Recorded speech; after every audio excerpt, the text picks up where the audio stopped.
ఏదైతే ఉందో దీన్ని మన డే అనుకున్నట్లయితే ఓకే, ఈ కింద ఉన్నటువంటి టైము, ఈ కింద ఉన్నటువంటి శాండ్ ఏదైతే ఉందో అది మన లైఫ్లో 24 అవర్స్ టైం అనమాట.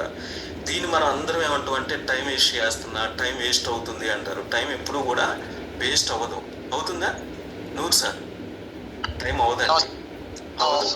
కానీ మనం దాన్ని అలా ఫీల్ అవుతున్నాం వేస్ట్ అవుతుంది అని.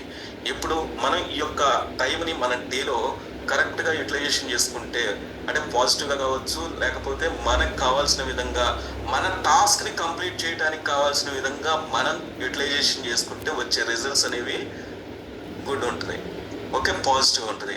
అలా కాకుండా ఉన్న టైంని, ఈ యొక్క 24 అవర్స్ టైం ఏదైతే ఉందో ఈ డేని మనం అన్నెసెసరీ థింగ్స్కి యూటిలైజేషన్ చేసుకుంటే అక్కడ కూడా టైం అనేది పాస్ అవుతుంది.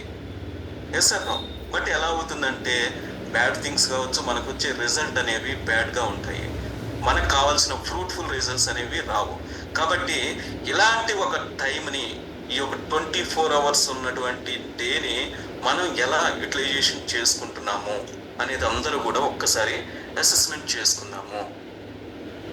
ఎస్ అండి, మరి లైఫ్లో ఎందుకు టైం వేస్ట్ అవుతుంది అన్నట్లయితే ముఖ్యంగా కొన్ని రీజన్స్ ఉన్నాయండి, నెంబర్ ఆఫ్ ఉంటాయి. బట్ మెయిన్గా నేను కొన్ని రీజన్స్ మీ అందరికీ చెప్పాలనుకుంటున్నాను. Laziness, yes sir no.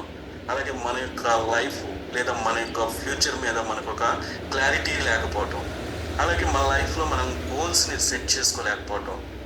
సత్యం కదా? క్లియర్? ఎస్, తమ్ము పెట్టండి సార్. ఓకే, అలాగే ముఖ్యంగా మనం చేస్తున్నటువంటి టాస్క్ కావచ్చు, వర్క్ కావచ్చు, ఏదైతే ఉందో దాని మీద ఇంట్రెస్ట్ లేకపోవటం, లేదా రెస్పాన్సిబిలిటీ తీసుకోకపోవటం, అలాగే ముఖ్యంగా అకౌంటబిలిటీ లేకపోవడం వల్ల మన యొక్క లైఫ్లో మనం టైంని వేస్ట్ చేసుకుంటున్నాం. కిరణ్ సార్, కాబట్టి ముఖ్యంగా లేజినెస్, మనలో ఉన్న లేజినెస్ని ఎలా